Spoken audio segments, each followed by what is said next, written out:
Hey guys, it's Amy from prettypurpledoor.com, and today I just want to talk a little bit about how to combine plants with dark burgundy foliage. So these are three that I just picked up today. I'm super excited, and I thought it was a great opportunity to actually talk a little bit about why I chose these three. The first one on the left here, this is a Crape Myrtle. It's technically a shrub, I guess, but it's tall. It's like a tree. It's a multi-stem. It gets about 10 feet tall, 8 feet wide.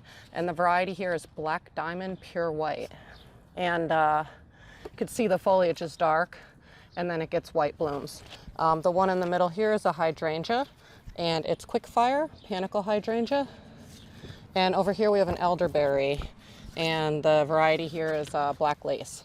So the trick to combining plants in general is to make sure that there's similarities and differences amongst the plants that you're pairing together. It's important that they have both things that go together and also things that make them stand apart. So what's in common with these three is the color, the burgundy color. Obviously these leaves are dark, these leaves are dark, and while these leaves aren't super dark, what's dark is this stem here. So the stems of the hydrangea are this burgundy reddish wine color, and the new growth on the crepe myrtle you can see is like that similar color. So they have a color theme going on. The other thing that they have in common is the blooms.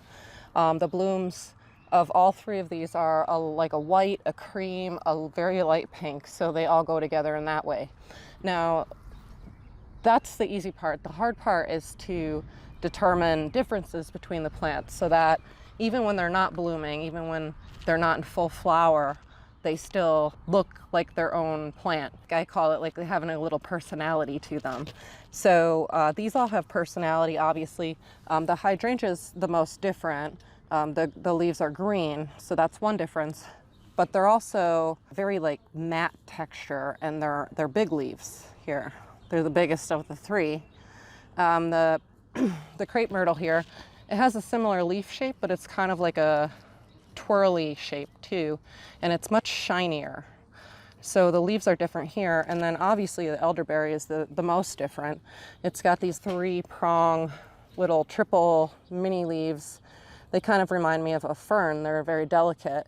So even if these aren't in bloom, which two of them out of the three aren't right now, they still will stand on their own because they have this unique feature to them that's not the same as the plant next to it. When you're pairing, find similarities and then find differences. I hope that helps. If you like this video, be sure to leave a like and subscribe for more videos, and thank you so much for watching.